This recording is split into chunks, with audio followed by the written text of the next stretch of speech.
welcome or welcome back to Bookmark Chronicles. Today I'm doing a combined December wrap-up and January TBR just to save time. Gotta get out the rest of my end of the year stuff and you know. So the first book that I read in December was The Perfect Escape. I had a NetGalley arc of this. I do believe that the book has been released by now. If this book looks familiar, it's because it was one of my worst books of 2021. Unfortunately, I did not enjoy it. This is about three women who are all going through divorces. They decide to plan a girls trip. On the way to the destination, they have some car trouble. One of them goes missing and then an ex-boyfriend shows up.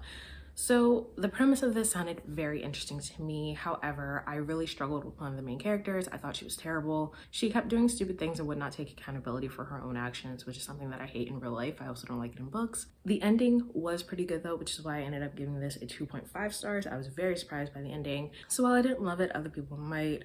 If that character and her actions aren't a problem for you, you'd probably enjoyed it. It was an interesting ride, but it just wasn't for me. The next book that I read was Upon a Burning Throne by Ashok K. Banker. This is the first book in the Burnt Empire saga. So I've only seen Starla from Starla and Joyce talk about this, but then as I was reading it, I found out that Steph had also recently read it. I'll leave links to both Starla and Steph's channels in the description below. So Steph was telling me that this was actually supposed to be like a 9-book series. However, this book is not getting the hype that it deserves, and trust me, it deserves all the hype. I gave this 5 stars, absolutely loved it. It's gonna be on my best of 2021. It was also on Steph's best of 2021. The second book is already out. I have that on audio, and then I just got approved for an arc of the third book, which comes out in May. This book is so good. I've been recommending it to everybody lately. Neeks is doing it for her 12 recommendations in 12 months, and I'm so excited to see what she thinks. So this is an Indian-inspired fantasy and a retelling of Mahabharata. So in the beginning, there are 2 young princes, and they're trying to decide which one of them will rule. One of them is blind and the other is albino, but in order to rule, they have to withstand the test of fire, in which they literally sit upon a burning throne. Both of the princes pass the test. However, there is another little girl who also passes the test, and then we follow their journey from there. I'm gonna talk more about this in my best books of 2021, but this was so good. There was so much drama and political intrigue and just interesting things happening within the royal family, and I enjoyed every second of it. This is quite a chunker, but I loved it. I wish that more people were reading this. I really wish that this book was getting the hype that it deserves because it's absolutely fantastic. If you have not picked this up, please do. It's worth it. It is. Do it, and then you're gonna be like, oh my god, this is so good. I'm like, yeah, I know, I told you that, but still, pick it up. The next book that I read was a buddy read with Robin, and it was Scythe by Neil Shusterman. This, surprisingly, was also very good. I did put this on a previous 5-star prediction video, but I was like, I don't know if it's actually gonna be 5 stars. I just think it sounds cool.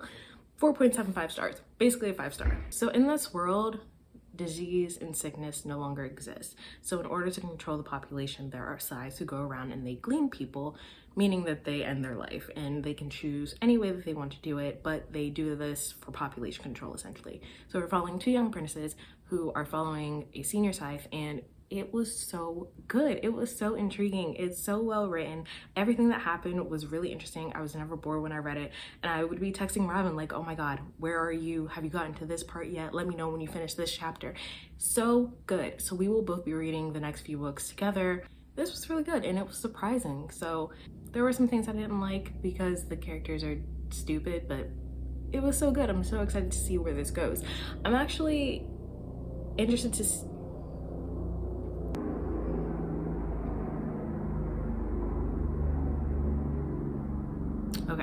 I'll be interested to see where the second book goes, because I do feel that even though the ending was a little open-ended, that it would have been fine as a standalone, so we'll see.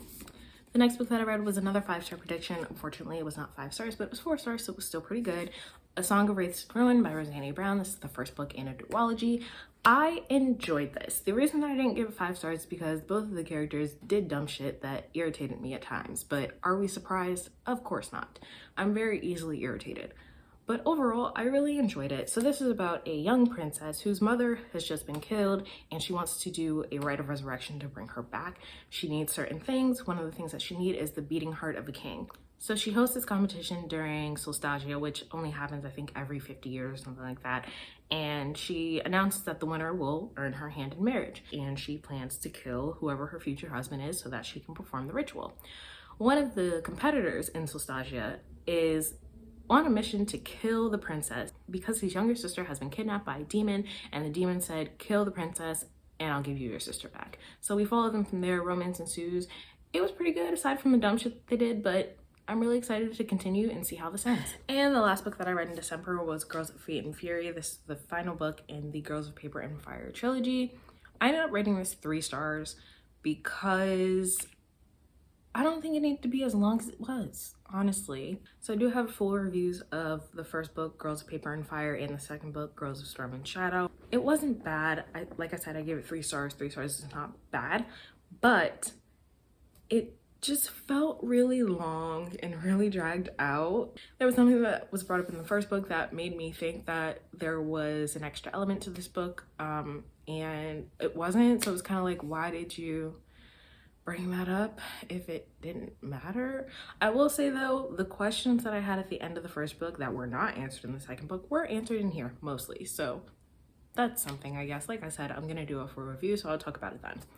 If you're unfamiliar with this series though, the first book, Girls of Paper and Fire, is about a young girl named Lei who is randomly chosen to be a paper girl for the Demon King, meaning that she has to be one of his concubines. She is obviously not happy about that, so she ends up rebelling. That's all I'll say. That's pretty much all you need to know going in. But yeah, I mean, the series overall was good. I did enjoy it. I just don't know if this book needed to be as long as it is.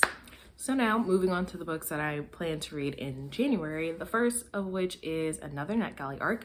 It is called I'm So Not Over You by Kosoko Jackson. I'm just gonna tell you now, this is my first read of the year and I DNF'd it after 2 chapters. I made it 5%. I'll talk more about that in my wrap up, but there's that.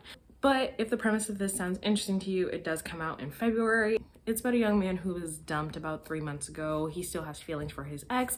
The ex asks if they can meet. For some reason, he agrees, and we follow their journey from there. Like I said, I'll talk about it in my wrap up, but if that's interesting to you, go ahead and check it out. The next book that I'll be reading is Thunderhead, the second book in the Arc of the Scythe trilogy. Like I said, Robin and I read the first book together, and we will be reading this one together as well. For those of you that have Storygraph, they recently released their buddy read feature, so Robin and I are currently testing that out.